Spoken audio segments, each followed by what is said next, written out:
अस्सलामुअलैकुम, आप देख रहे हैं सिटी से सवाल। मैं हूं सैयद आयशा नाज, मेरे साथ मौजूद है नजम सेठी साहब। अस्सलामुअलैकुम। पाकिस्तान की मखसूस सियासत में जो झगड़े चल रहे हैं सियासी जमातों के, या कहीं ना कहीं वो तो एक बहस है जो हमेशा चलती रहती है, लेकिन एक नया मामला सामने आया है। नया नहीं है, नए तरीके नई शक्ल से सामने आया है। पाकिस्तान के दरीना मसाइल, उनके हल के लिए वक्तन फ़वक्तन मुख्तलिफ फार्मूले सामने आते रहे, लेकिन ज़्यादातर जो हमने देखा कि बहस बराए बहस या सियासत का शिकार होते रहे।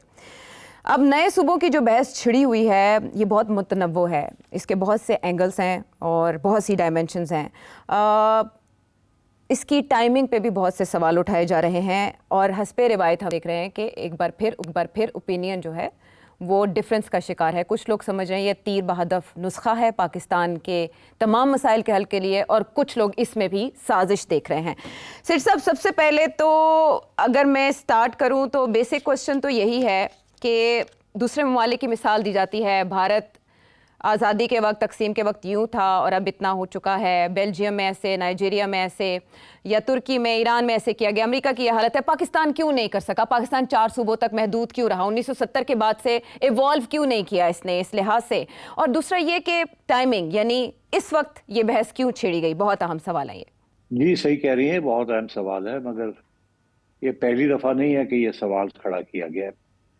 मुझे याद है कि इस मौजू के ऊपर मैंने पहली दफ़ा तबसरा किया था फ्राइडे टाइम्स अखबार के अंदर। एक मजमून लिखा था 1993 या 94 में, तो आप समझिए 30 साल पहले।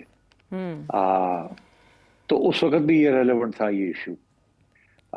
तो और उसके बाद वक्तन वक्तन ये इशू खड़ा होता रहा है और अब फिर एक शदीद तरीके से फिर खड़ा हो गया है।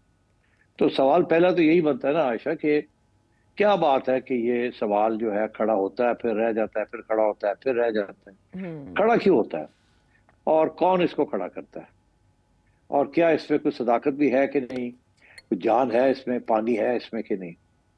तो मेरा जो मौकफ है वो ये है कि पाकिस्तान पहले दिन से एक नेशनल सिक्योरिटी स्टेट बनी, एक वेलफेयर स्टेट नहीं बनी, एक नेशनल सिक्योरिटी स्टेट बनी। ना कहीं कहीं national security states welfare states भी होती है और कहीं कहीं welfare states national security states भी होती है। मगर जब एक स्टेट पूरी तवज्जो जो है वो नेशनल सिक्योरिटी के ऊपर रखे तो फिर सोशल वेलफेयर जो है वो रह जाता है। स्पेशली अगर आपके पास रिसोर्सेज ना हो कि नेशनल सिक्योरिटी के लिए भी आप रिसोर्सेज अलग करें और फिर लोगों की वेलफेयर के लिए भी अलग करें आप। पाकिस्तान की जब इंडिपेंडेंस हुई तो डॉन अखबार का एक इदारिया है, बड़ा तारीखी इदारिया है। उस वक्त पहला जो साल था उससे जो बजट रखा था पाकिस्तान की हुकूमत ने, उस वक्त की हुकूमत ने कायदे आजम के ज़माने में, उसका 70% पैसा दिया गया डिफेंस को। और फिर आपको पता ही है कि इंडिया के साथ कश्मीर के ऊपर नई नई रियासत की लड़ाई झगड़े शुरू हो गए। तो वो दिन है और आज का दिन है। डिफेंस जो है दैट हैज़ बीन प्राइमरी, तो वो जो सारी डिफेंस के ऊपर रही है और पैसा जो है वो डिफेंस को चाहिए।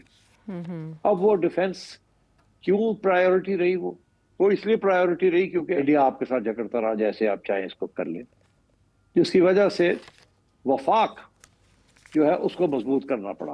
बिकॉज डिफेंस जो है वो लोकल मसला नहीं है, प्रोविंशियल मसला नहीं है, वो नेशनल मसला है, डिफेंस ऑफ द कंट्री। तो इसलिए नेशनल सिक्योरिटी स्टेट जब ये बनी तो फौज की अहमियत भी ज्यादा हो गई और जो बजट था उसके ज्यादा पैसे भी जो थे वो भी एलोकेट करने पड़ गए डिफेंस को, और सेंटर को स्ट्रॉन्ग करना पड़ गया।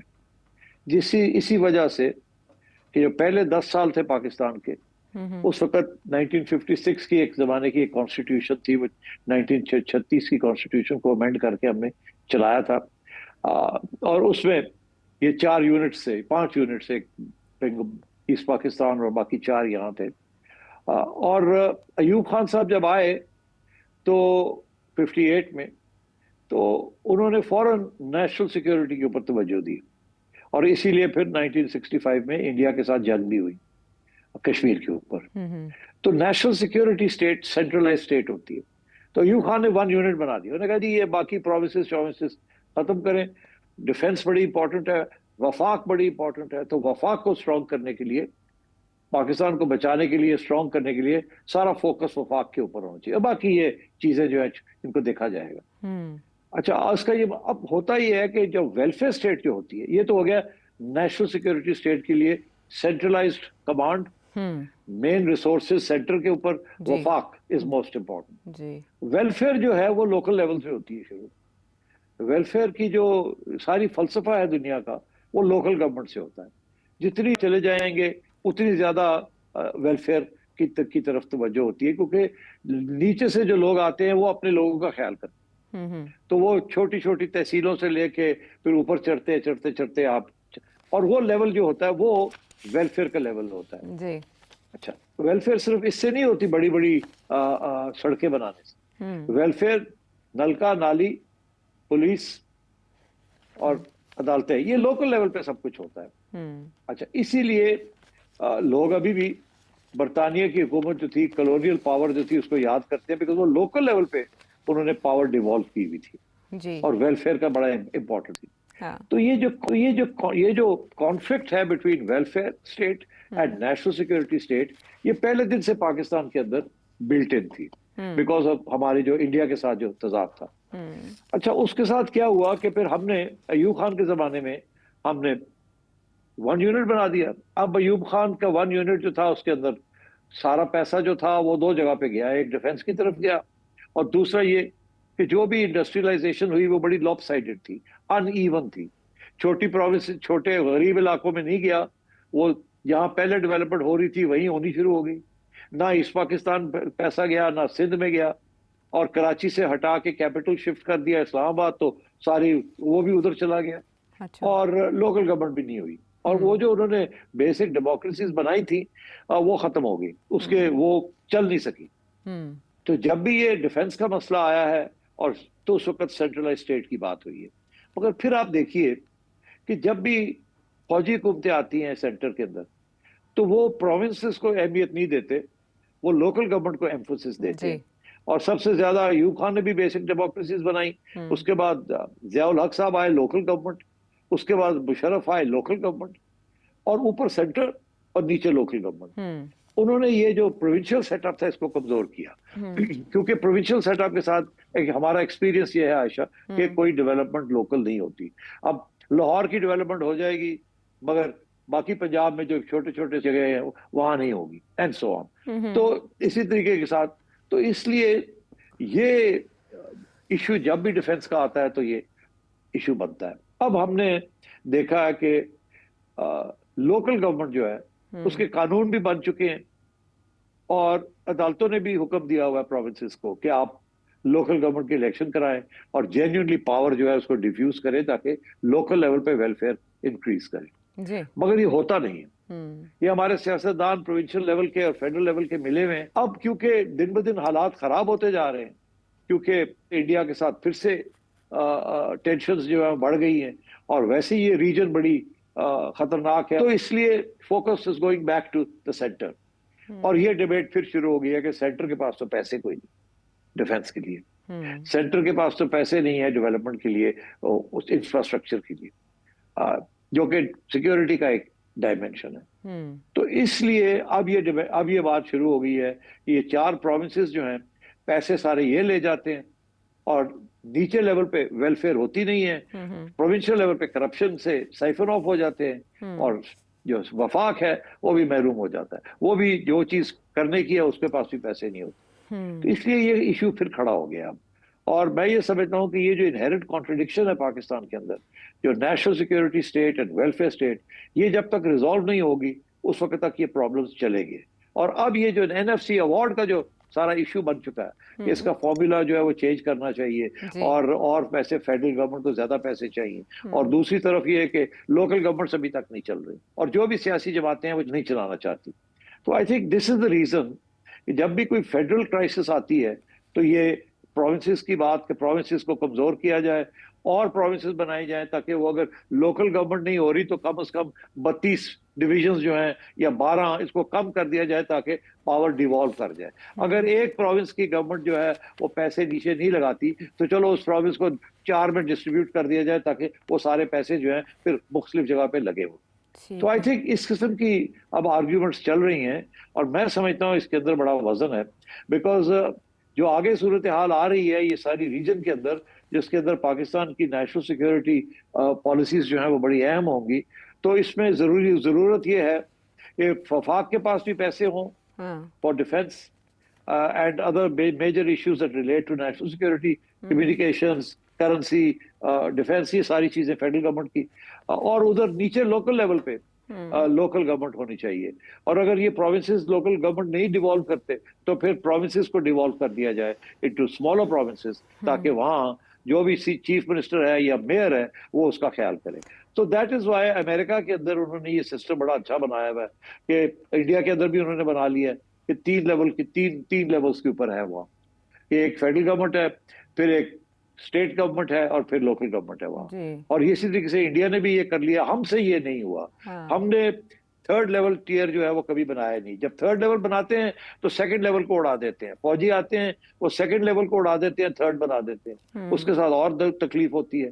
और जो सियासतदान है वो सेकंड लेवल रखते हैं, थर्ड लेवल को आने नहीं देते, बिकॉज वो समझते हैं कि उनका फिर पावर, पैसे जो है वो डाइल्यूट हो जाएंगे एंड सो ऑन। तो मेरा ख्याल है ये वैलिड सवाल है, और आजकल क्योंकि इतने सख्त इश्यूज बने हुए हैं तो ये इस चीज पर डिबेट करना चाहिए और इसकी प्रोज एंड कॉन्स देखनी चाहिए। वैलिड सवाल है और वैलिड नीड भी है आपके ख्याल में। जो माजी आपने बताया, कॉज एंड इफेक्ट बताया, उसके बाद आज के हालात को देखते हुए आप क्या समझते हैं कि जो हमारी सियासत है, ये सियासी ज़मीन है, पॉलिटिकल विल है, वो कितना हमवार है कि इस मामले पे आगे पेशरफ्त की जाए? देखिए बड़े मसले हैं, इतनी आसानी से हो नहीं सकता। पहले हो सकता था, 10 साल 20 साल पहले हो सकता था। अब तो आप देखिए कि ये प्रोविंशियलिज्म जिसे आप कहते हैं, सब नेशनलिज्म प्रोविंस लेवल की, वो बड़ी वसी पैमाने पे आ गई। बलूचिस्तान में आप देख लें, केपी में आप देख लें, सिंध में आप देख लें, वो एक पंजाब ही है जहां उस किस्म की प्रोविंशियल नेशनलिज्म नहीं है। हालांकि एक जमाने में मियां नवाज शरीफ साहब ने जाग पंजाब जाग का नारा भी लगाया था, मगर वो उस तरीके से बना नहीं। मगर सिंध के अंदर तो सिंधी नेशनलिज्म है, और उधर कराची के अंदर महाजन नेशनलिज्म है, उधर केपी के अंदर आप देख रहे हैं पख्तून नेशनलिज्म है, एंड तो और बलूचिस्तान में तो आपको पता ही है, वहां तो ऑलरेडी एक इंसर्जेंसी भी चल रही है नेशनलिज्म के बेस के ऊपर। तो अब मेरा ख्याल है ये मुश्किल हो गया है कि इन सबको कैसे मनाया जाए कि आप प्रोविंशियल पावर जो है वो कम करें। वो तो प्रोविंशियल पावर तो ज्यादा करना चाहते हैं, बहुत तो कहते हैं फेडरल गवर्नमेंट कम हो, ये कन्फेडरल गवर्नमेंट बने। फेडरल नहीं, पाकिस्तान को कन्फेडरेशन बनानी चाहिए। मतलब ये कि चारों प्रोविंसेस जो हैं वो आजाद किस्म की रियासतें बन जाएं, सारा पावर उनके पास हो, और वो आगे से जो देना चाहें वो फेडरल गवर्नमेंट को दे दें। पुराना फॉर्मूला ये था कि फेडरल गवर्नमेंट के पास सब कुछ हो और वो जो देना चाहे वो प्रोविंसेस को दे दे, और प्रोविंसेस जो देना चाहें वो दे दे लोकल गवर्नमेंट को। तो ये तो अब मुश्किल हो गया ना, बिकॉज जो प्रोविंसेस हैं वो इतनी स्ट्रांग हो गई हैं, या वहां इतना सेंटिमेंट स्ट्रांग हो गया है कि वो अपना पावर छोड़ना नहीं चाहते, वो एक ढेला नहीं वापस करना चाहते। वो तो जो एग्जिस्टिंग एनएफसी अवार्ड है उसको तब्दील नहीं करना चाहते। पानी के ऊपर मसले बनने शुरू हो गए हैं, और वो प्रोविंशियल लेवल के ऊपर हो गए, लोकल लेवल पे नहीं। तो मैं ये समझता हूँ कि ये बात तो, सवाल तो बड़ा वैलिड है, मगर ये जिस टाइम पे ये आ रहा है ये सवाल फिर से, इससे बड़ा मुश्किल हो जाएगा इसको आगे बढ़ाना। अच्छा सेठ साहब, अभी 12 अगस्त को नेशनल असेंबली में हमने देखा कि सबसे बड़े सूबे पंजाब के हवाले से इसकी नई हदबंदी और एक नया सूबा बनाने का बिल पेश किया गया। 51 और 59 में तरमीम का बिल पेश किया गया कि इसके बाद सूबे 5 हो जाएंगे। उसके बाद ये बहस और आगे फैली और किसी ने 12 सूबे और किसी ने इससे भी ज़्यादा सूबे बनाने की तजवीज़ दे दी, और अब आर्टिकल्स उस पर लिखे जा रहे हैं और उसमें बहुत से इन डेप्थ एनालिसिस माजी से भी किया जा रहा है। यहाँ ये सवाल पैदा होता है कि गवर्नमेंट की तरफ से इस मामले पर कोई मौक़िफ़ सामने नहीं आता, लेकिन निचले लेवल पर बहुत बहस शुरू हो जाती है और वो बिखर जाती है। फैसल वावडा की इसी जगह पर हमें सख्त हिमायती दिखाई देता है, तो पीपल्स पार्टी इसको बिल्कुल मानने को तैयार नहीं है। और इसके लिए जो हमारे आइन में भी प्रोसेस है वो बहुत कॉम्प्लिकेटेड है, 2/3 अक्सरियत का मामला, फिर दूसरी तरफ रेफरेंडम भी है। किसी ना किसी सतह पर तो कोई ना कोई बात आगे चलेगी ही, तो वो मुमकिन तौर पर क्या हो सकती है? देखिए, इसके पीछे सबसे ज्यादा कंसर्न जो है वो हमारी को है, बिकॉज वो नेशनल सिक्योरिटी कि वही एक इदारा है जो आपकी नेशनल सिक्योरिटी प्रोटेक्ट करता है। और इसीलिए अब वो कह रहे हैं कि प्रोविंसेस जो हैं वो अपना ख्याल करें, और हम इतने पैसे नहीं दे सकते प्रोविंस को, हमने वफाक को चाहिए। जैसे मैंने कहा ये प्रॉब्लम बना हुआ है, और जैसे मैंने कहा कि इसको बाकी लोग तस्लीम करने के लिए तैयार नहीं है। तो अब आपका जो सवाल है कि ये कैसे होगा, कौन करेगा, ये लोग जो नेशनल असेंबली में बैठे हुए हैं और जो प्रोविंशियल असेंबली में बैठे हुए हैं, ये एक ही है, ये दो नहीं है, ये एक ही खाता है। ये नहीं होने देंगे। ये सिर्फ ड्रामा करते हैं। जब जैसे उन्होंने सदर्न पंजाब सूबे की बात की, सारी सियासी जमातों ने कह दिया हाँ हाँ करेंगे वोट लेने के लिए, बिकॉज वहां एक सब नेशनलिज्म बन रही है, मगर हकीकत में नहीं करते, बिकॉज अपना पावर जो है प्रोविंस का वो उधर नहीं देना चाहते। वो चीफ मिनिस्टर कहता है मैं ही हूँ, प्राइम मिनिस्टर के बाद मैं ही हूँ। अब एक चीफ मिनिस्टर और ये लोग जो बनते हैं, और आपको पता है कैसे फैमिलीज कंट्रोल कर रही हैं, और कोई यहाँ उस कोई डेमोक्रेसी तो है नहीं, मरूसी सियासत है। तो इसके लिए तो आइन को तब्दील करना पड़ेगा सिर्फ, और वो इतना आसान काम नहीं है आइन को तब्दील करना। लोग कहते हैं जी 27वीं अमेंडमेंट वगैरह वगैरह, आपने खुद ही अभी बताया कि पीपल्स पार्टी तो नहीं होने देगी। क्यों? सबसे बड़ा इम्पैक्ट जो है ये बढ़ेगा सिंध के ऊपर। पीपल्स पार्टी इस वक्त सिंध गवर्नमेंट कंट्रोल करती है, क्योंकि उनके पास रूरल सिंध का सारा वोट है। वो एक नेशनलिज्म है जिसको पीपल्स पार्टी जो है वो टैप करती है। हाँ। अगर वहां सिंध के अंदर मुख्तलिफ प्रोविंसेस बन जाते हैं तो कराची भी बन जाएगा फिर अलग प्रोविंस, और पीपल्स पार्टी का वहां कोई होल्ड नहीं होगा उसके ऊपर। तो पीपल्स पार्टी तो क्या कि कराची हाथ से निकल गया तो फिर रहा क्या उनके पास, एंड सो ऑन। तो इसी तरीके के साथ पंजाब के अंदर भी सदर्न पंजाब महरूम है, सेंट्रल पंजाब तकड़ा है, तो सेंट्रल पंजाब तो नहीं चाहेगा कि उसका पावर लेके कहीं और दे दिया जाए। और इस वक्त भी जो रूलिंग पार्टी इस वक्त जो वो सेंट्रल पंजाब पार्टी है ना, उसको तो अब मुस्लिम लीग को तो सदर्न पंजाब में वोट शोट ज्यादा नहीं मिलता एंड सो ऑन। तो इस किस्म के इश्यूज हैं आपके, और मैं समझता हूँ सबसे बड़ी रुकावट जो है वो आजकल के सियासतदान हैं जो प्रोविंसेस में बैठे हुए हैं और जो नेशनल असेंबली में बैठे हुए हैं, वो इसको नहीं आगे बढ़ने देंगे। और जो कॉन्स्टिट्यूशनल अमेंडमेंट चाहिए उसके लिए बहुत मेहनत करनी पड़ेगी और बहुत सी कॉम्प्लिकेशंस होंगी। पहली चीज तो ये है कि 2/3 मेजोरिटी आपको चाहिए प्रोविंसेस के अंदर भी। अब सिंध के अंदर तो आपको नहीं, पीपल्स पार्टी नहीं देगी, कर ले जो मर्जी। तो फिर ये कैसे होगा कि सिंध के अंदर वैसे हालात रहे और पंजाब के अंदर मरियम नवाज को या मियां नवाज शरीफ को आप मनवा लें कि अच्छा जी कर दो तो वो कर देते हैं। बलूचिस्तान के अंदर वहां लड़ाई झगड़े शुरू हो जाएंगे, केपी के अंदर लड़ाई झगड़े शुरू हो जाएंगे। तो it's not going to be easy to do this, but इसकी जो रैशनल है, जो इसकी जरूरत है, वो तो सबको समझ आ रही है। और सोल्यूशन जो है, अगर आप इतने ज्यादा प्रोमिसेस नहीं बनाते तो फिर आपको बहुत ही स्ट्रॉन्ग रोबस्ट जिसे ना तकड़ा लोकल गवर्नमेंट सिस्टम लाना पड़ेगा, और उस लोकल गवर्नमेंट सिस्टम को रिसोर्सेज देने पड़ेंगे, और अदालतों को बड़ी सख्ती के साथ उस लोकल सिस्टम को प्रोटेक्ट करना पड़ेगा। और ये जो लोकल गवर्नमेंट लॉ बनाते हैं उसके अंदर उसको बिल्कुल लोकल राइट्स जो है उसको फारग कर देते हैं, वो सारे का सारा सेंट्रलाइज स्टेट ब्यूरोक्रेसी के हवाले कर देते हैं। अभी भी जो कानून आप देख रहे हैं जो बने हुए हैं, उसके अंदर कोई इलेक्टेड रिप्रेजेंटेटिव्स के पास तो पावर नहीं है लोकल, वो तो आपको ब्यूरोक्रेट्स को उनको दे दिया उन्होंने पावर कि वो सारा फैसले करेंगे। तो वही पुरानी बात है ना, कॉलोनियल ब्यूरोक्रेसी, वो नीचे भी वही चलाए ऊपर भी वही चलाए। सेठी साहब, सिक्योरिटी स्टेट के हवाले से नेशनल सिक्योरिटी पॉलिसी जो जनरल बाजवा के दौर में आई थी, इमरान खान साहब के दौर में आई थी, मुईद यूसुफ साहब ने उसके बारे में बताया था कि उसमें हमने चेंज किया ट्रेजेक्ट्री, अब हम वेलफेयर स्टेट की तरफ जा रहे हैं, लेकिन उस पॉलिसी का मज़ीद तफसीलात कभी सामने की। अब जो आपने बात की, जब आप 2/3 मेजॉरिटी की बात कर रहे हैं, आइन की बात कर रहे हैं, ये वाली प्रॉब्लम्स ना अमेरिका में देखी गई, ना इस तरह से भारत के आइन में कोई कदगन है, कोई रुकावट है। तो जब 2/3 की बात आ रही है तो हमने ये अभी माजी में मखसूस नशिस्तों के फैसले के बाद से ये देखा कि 2/3 गवर्नमेंट को मिलने की बातें की जा रही थी।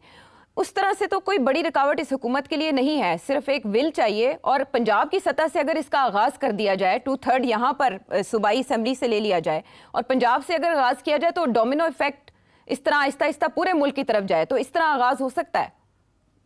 थ्योरी में तो हो सकता है, मगर प्रैक्टिस में ये नहीं होगा। बिकॉज पंजाब में आप कर भी लेंगे तो क्या आप नेशनल असेंबली में फिर बाद में जाना है ना, वहां जी अप्रूवल तो नेशनल असेंबली से लेनी है ना, तो पीपल्स पार्टी तो सपोर्ट नहीं करेगी। अच्छा, 26वीं आईनी तरमीम के लिए तो सबकी हिमायत हासिल होगी, लेकिन अगर 27वीं आए, वो जो सारा आयशा फिर वो तो फिर एनएफसी अवार्ड भी उड़ जाएगा ना, बहुत कुछ हो जाएगा। ये it's not going to be so easy, no, you will not get the support for it. तो आप पीपल्स पार्टी के साथ क्या करेंगे? आप पीपल्स पार्टी के साथ जो 26वीं आईनी तरमीम में हुआ, फिर उसके बाद 27वीं आईनी तरमीम में भी कुछ ऐसा ही हो जाए, या ये तो कि नाज के पंजाब में हो जाए, बाकी जगह पे ना हो, बाकी जगह, जी पंजाब से शुरू किया जाए, एक मॉडल अपना लिया जाए। बात यह है कि इस वक्त दिलचस्प बात यह है कि इस वक्त सबसे अच्छी गवर्नमेंट जो है इस वक्त नहीं, काफी अरसे से पंजाब की जो ब्यूरोक्रेसी है वो सबसे ज्यादा एफिशिएंट है। ये आपका कहना कि जी सिर्फ एक प्रोविंस में कर लें, और वो भी फिर उसमें नेशनल असेंबली में कौन अप्रूव करवाएगा उसको?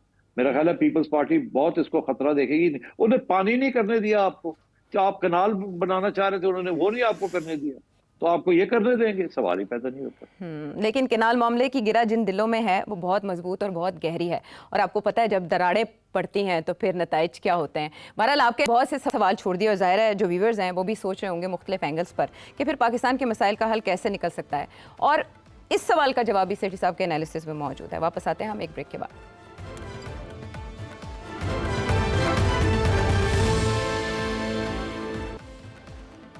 Welcome back to the show. खित्ते में, जनूबी एशियाई खित्ते में कुछ हरकत व सकनात गैर मामूली हैं, जिनमें एक बांग्लादेश के साथ पाकिस्तान के बढ़ते हुए रवाबित भी हैं।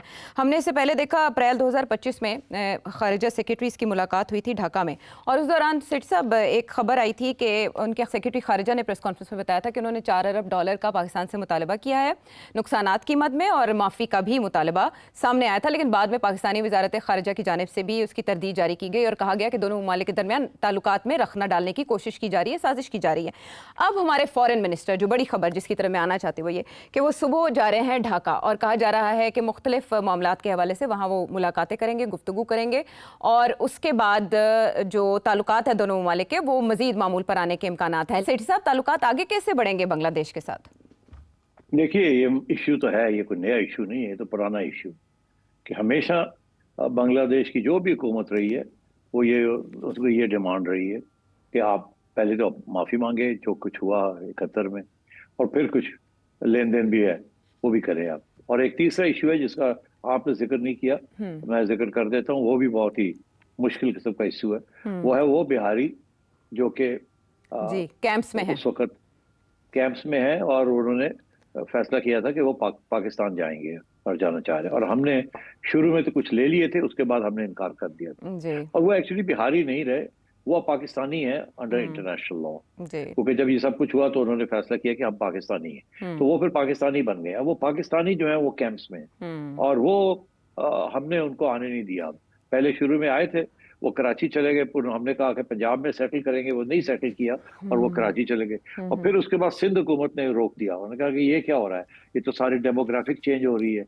वो जाहिर है सिंधी जो थे, सिंधी स्पीकिंग, वो फिक्रमंद हो गए कि पहले इतने महाजर आए हुए और टेक ओवर कर लिया कराची की शहर को, और वो अब सिंध का शहर ही नहीं रहा, और अब ये पंजाबी भी आ गए हैं, बंगाली भी आ गए हैं, ठीक है जी, और महाजर भी उधर से आए, उर्दू स्पीकर्स, तो कराची तो अब सिंध का शहर ही नहीं रहा।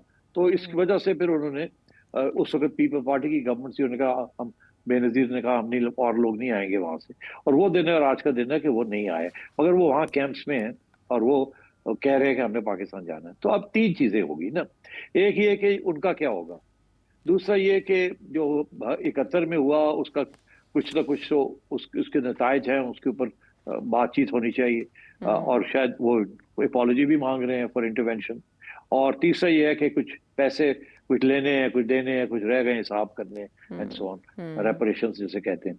जैसे इंडिया पाकिस्तान का था, जब ये हुआ था तो पाकिस्तान ने इंडिया को कहा था आपने हमारे इतने पैसे देने हैं हमारे हिस्से के, और इंडिया ने कुछ दिए बाकी नहीं दिए, और आज तक नहीं दिए।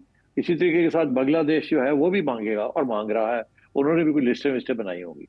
तो ये काफी कॉम्प्लिकेटेड मामले हैं, मगर ये अब इसहाक डार साहब जब जाएंगे वहां तो ये सारी बातें आएंगी, मगर इस वक्त मेरा ख्याल है कि दोनों हुकूमतें ये चाहेंगी कि ये रुकावट ना बने, बातचीत चलती रहे, एक एक करके इसकी तरफ तवज्जो दी जाए, छोटी छोटी कि कुछ सेटलमेंट की जाए, लॉन्ग टर्म सेटलमेंट्स की जाए। अच्छा, अगर आने हैं बिहार, वो बिहारी हैं जो पाकिस्तानी हैं, वो कैंप से आने हैं, तो चले अगले 5 साल के अंदर हम 10-10 हज़ार, 20-20 हज़ार, 30-30 हज़ार करके हर साल कुछ ले लेंगे, इस किस्म की बात हो सकती है, लॉन्ग टर्म सोल्यूशन। इसी तरीके के साथ जो पैसे हैं उसके ऊपर निगोशिएशन करके और फिर तय हो जाए, अच्छा जी ये इतना अमाउंट बनता है, इतना नहीं बनता, चलो ये तो ये भी कर लेंगे आहिस्ता आहिस्ता, और एंड सो ऑन। तो और वो जो आखिरी बात है कि जी हमारी माफ़ी मांगे, वो आपको याद है कि जनरल मुशर्रफ भी तैयार हो गए थे, भुट्टो साहब भी तैयार हो गए थे, मगर जिस किस्म की माफ़ी भुट्टो साहब ने या मुशर्रफ साहब ने मांगी वो एक्सेप्टेबल नहीं थी। उनको, वो तो सीधी सी वो लंबी चौड़ी लिस्ट बना के बैठे हुए हैं कि इसकी भी, ये भी तस्लीम करें, ये भी करें, ये भी करें, ये भी करें, जो बड़ी अनरीजनेबल बात है। मगर मेरा ख्याल है वहां भी कोई जैसे जॉइंट स्टेटमेंट बनाते हैं ना आयशा, जिसके अंदर आप कुछ लिखते हैं, फिर आप उसको अमेंड करते हैं, फिर ये लफ्ज चेंज करके ये कर देते हैं, वो कोई ये थोड़ी बहुत इससे मेहनत की जाए दोनों फॉरेन ऑफिस, तो मेरा ख्याल है ये मसला भी हल हो सकता है। किसी किस्म की रिग्रेट या अपॉलॉजी दी जा सकती है जिसके साथ उनका खाता जो है वो भर जाए, वो उनको वो मुतमईन हो जाए कि चलो जी अपॉलॉजी हो गई, और हमारी तरफ से ऐसे है कि कोई ज्यादा बेइज्जती ना हो, शर्म ना आए, तो ऑनरेबली ये काम बढ़ जाए, बन सकता है। मैं समझता हूँ सोल्यूशंस हैं, but there long term solutions. और सबसे इंपॉर्टेंट चीज ये है कि इस वक्त जो बांग्लादेश और पाकिस्तान इस वक्त जो चाइना कैंप में जा रहे हैं, तो I think China can also play a very big role between Pakistan and Bangladesh. और अब आगे जो ताकि ये बांग्लादेश को भी समझाया जाए कि आप we are part of the same camp, तो इतनी सख्त कंडीशंस मत रखें, आहिस्ता आहिस्ता डाइल्यूट करके इस बात को आगे चलाएं। और फिर आपने जैसे याद दिलाया कि अब इलेक्शंस आ रहे हैं वहां, और पता नहीं किस किस्म की गवर्नमेंट आती है, उनकी किस किस्म की पॉलिसीज होती हैं towards India, towards Pakistan, towards China. हालांकि मेरा अपना ये ख्याल है कि ये जो इस वक्त जो पॉलिसी चल रही है, जो भी नई हुकूमत आएगी वो यही पॉलिसी रखेगी, बिकॉज बांग्लादेश की जो आवाम है वो अब इंडिया के हक में नहीं है, वो एंटी इंडिया हो चुकी है। और इसलिए ये नहीं होगा कि वो अब कोई ऐसी हुकूमत आए जो प्रो इंडिया हो और एंटी पाकिस्तान हो, जैसे शेख हसीना की हुकूमत थी, वो वक्त अब चला गया है। कम से कम अगले 8-10 साल अगर पाकिस्तान अपने पत्ते ठीक खेले और सही तरीके से बात चलाए बांग्लादेश के साथ, तो बहुत सी पुराने जो जख्म है वो ठीक हो सकते हैं। बिल्कुल ठीक है, इसीलिए ये दौरा इंतहाई अहमियत का हामिल है। देखना यह है कि इसहाक डार साहब इस दौरे से क्या लेकर के बाद बात आगे कैसे बढ़ती है। वापस आते हैं हम एक ब्रेक के बाद।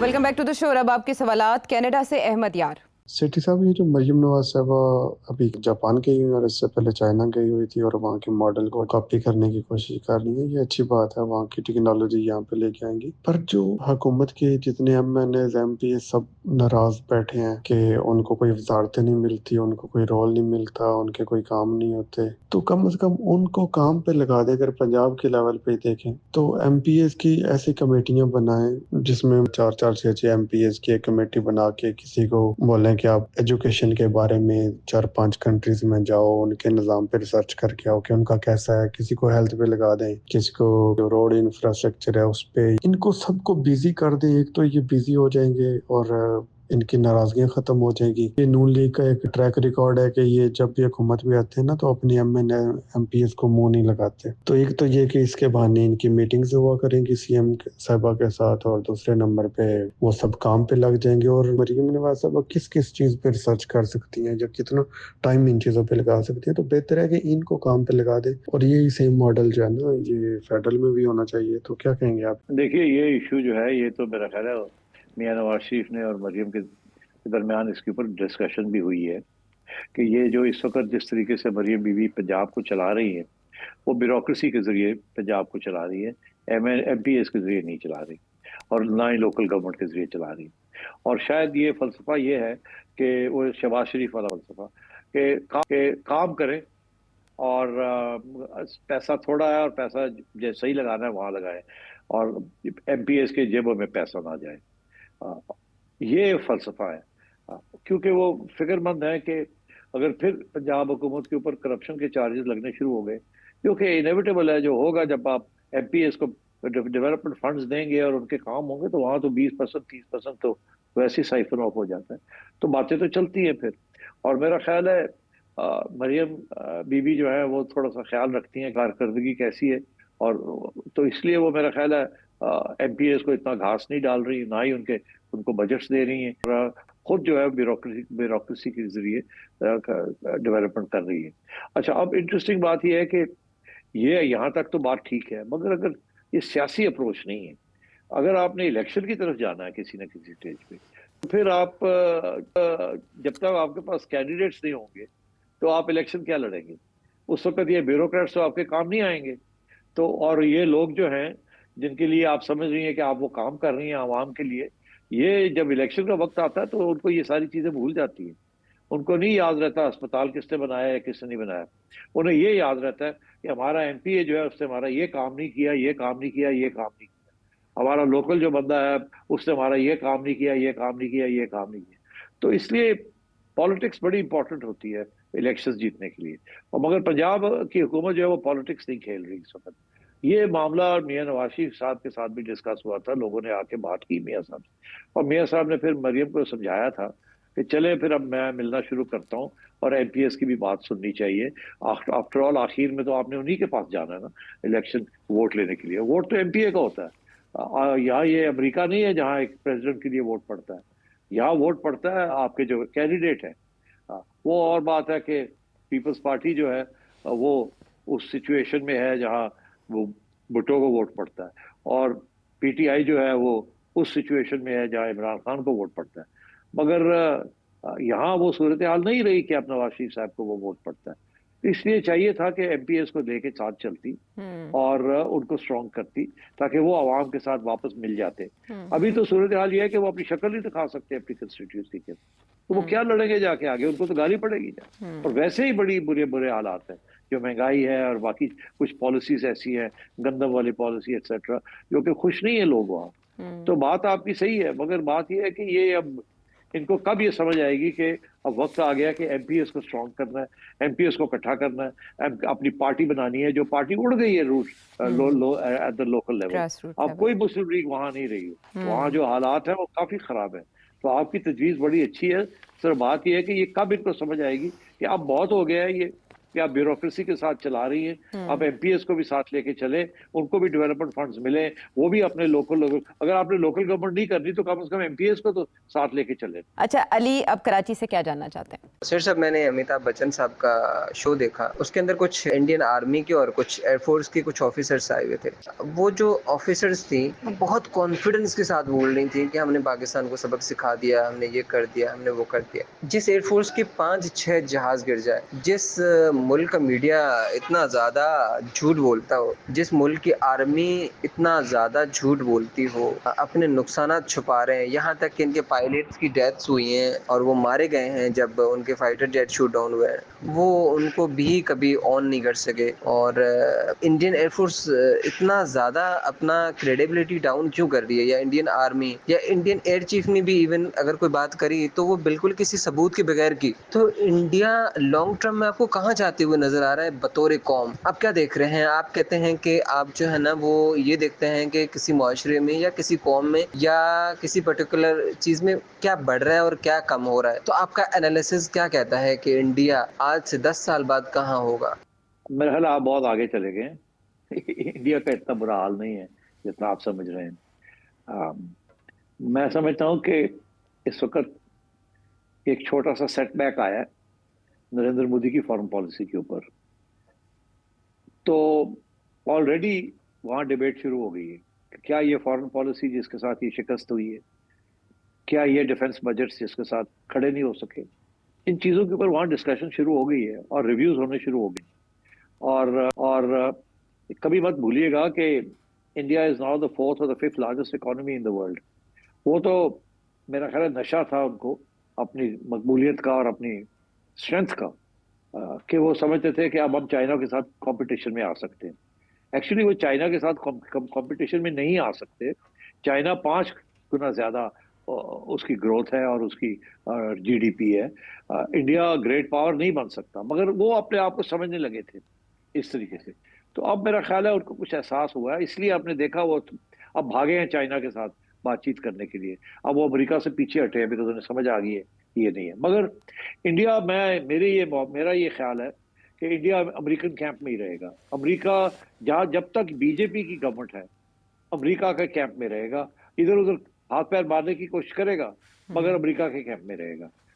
मगर साथ साथ वो अब थोड़ा सा टिल्ट कर रहा है, अब वो रशिया चाइना को भी, वो फोरम को भी एक्टिवेट कर रहा है एंड सो ऑन। और आपने देखा उसने जैसे ही थोड़ा सा इनिशिएटिव लिया है विद चाइना, तो चाइना ने रिस्पॉन्ड किया है। तो चाइना भी चाहता है कि इसको अमेरिकन कैंप से निकाला जाए और अगर इनके कैंप में नहीं आता तो न्यूट्रल रहे। मगर वो न्यूट्रलिटी आजकल बड़ी मुश्किल होती जा रही है बिकॉज ग्लोब जो है वो स्प्लिट हो रहा है टू मल्टीपोलर। पहले तो एक पोल था, अब चाइना, रशिया, ब्रिक्स, ये दूसरा पोल बनना शुरू हो गया। तो अब इंडिया के लिए मुश्किलात है। मैं समझता हूँ कि ये जब तक ये बीजेपी की गवर्नमेंट रहेगी उस वक्त तक ये प्रॉब्लम्स रहेंगे। मैं नहीं समझता कि इनके पास इतनी अकल है या कुव्वत है कि अपने आप को अब तब्दील करे into a different type of a state. मगर ये आप ये ना समझें कि अब इंडिया फारग हो गया है और इंडिया के पास ये नहीं है वो नहीं है, ऐसी बात नहीं है। India is a very big country और इट्स अ डेमोक्रेटिक कंट्री। वो और बात है कि अंदर नरेंद्र मोदी और बीजेपी वो फाशिज्म की तरफ जा रहे हैं, और मगर मैं समझता हूँ ये बीजेपी की आखिरी गवर्नमेंट है। इसके बाद बीजेपी इलेक्शन नहीं जीतेगी। अब जो चीज बढ़ रही है ना वो यही है कि बीजेपी की पॉपुलैरिटी आहिस्ता आहिस्ता गिर रही है। तो इसका ये मतलब है कि जो बाकी लोग हैं उनकी बढ़ रही है, रिलेटिव बात है। तो इसलिए अभी तो आरएसएस जो है वो नरेंद्र मोदी के खिलाफ हो गई है, वो सोच रही है कि इसको तब्दील करे या और हमारा नुकसान ना करा दे। मगर अब ये चाइना के साथ मुकबका करने जा रहे हैं और चाइना बिल्कुल यही चाहेगा कि इसको अमेरिका के कैंप से इधर खींचा जाए, बिकॉज ये अमेरिका कैंप में खिलाफ इसको बनाया गया वहाँ क्वाड के अंदर, ताकि चाइना को कंटेन किया जाए। तो मैं ये समझता हूँ कि इंडिया के ऊपर अब एक नया इशू है ना। अब इंडिया की पुरानी पॉलिसी थी वन चाइना। जब चाइना कहता था वन चाइना मतलब है कि Taiwan is part of China, तो इंडिया उसको सपोर्ट करता था। मगर पिछले 10 साल से जब से ये बीजेपी की गवर्नमेंट आई है, बीजेपी की गवर्नमेंट ने ये वन चाइना पॉलिसी जो है इसको छोड़ दिया। इसके ऊपर तबसरा ही नहीं करते। अब कहते ही नहीं है वन चाइना पॉलिसी, अपने ऑप्शंस ओपन रखे हैं। मगर दिन ब दिन मुश्किल होता जा रहा है ना, बिकॉज चाइना जो है वो वन चाइना पॉलिसी को अब अपने सारे ब्रिक्स वाले साथियों को सबको लेके बढ़ा रहा है वो। तो किसी न किसी स्टेज पे ये एक और क्राइसिस आ रही है इंडिया के लिए। मगर कहाँ 10 साल में इंडिया कहाँ होगा? इंडिया की इकोनॉमिक ग्रोथ 5-6% चल रही है और ये ऐसे ही चलेगी। बहुत डायनामिज्म है इंडियन इकोनॉमी के अंदर। देखिए इंडिया की इकोनॉमी बड़ी स्ट्रांग है। किसी ने भी जिक्र किया था जनरल बाजवा के जमाने में कि जी हम जियो इकोनॉमिक्स के ऊपर तवज्जो देंगे, वो नहीं हुआ ना। उसकी वजह ये थी जियो इकोनॉमिक्स नहीं चली बिकॉज इंडिया तैयार नहीं था। जियो इकोनॉमिक्स वो चाह रहा है कि आप सिक्योरिटी की तरफ रहे ताकि आपके सारे रिसोर्सेज जो हैं वो सिक्योरिटी में जाएं और इधर ना जाएं, डेवलपमेंट में ना जाएं, आवाम के लिए ना जाएं, ताकि एलिनेशन हो। अब बलूचिस्तान में जो हुआ इंडिया इसीलिए उसको सपोर्ट कर रहा है। केपी के अंदर जो गड़बड़ हो रही है वो इंडिया सपोर्ट कर रहा है उसको।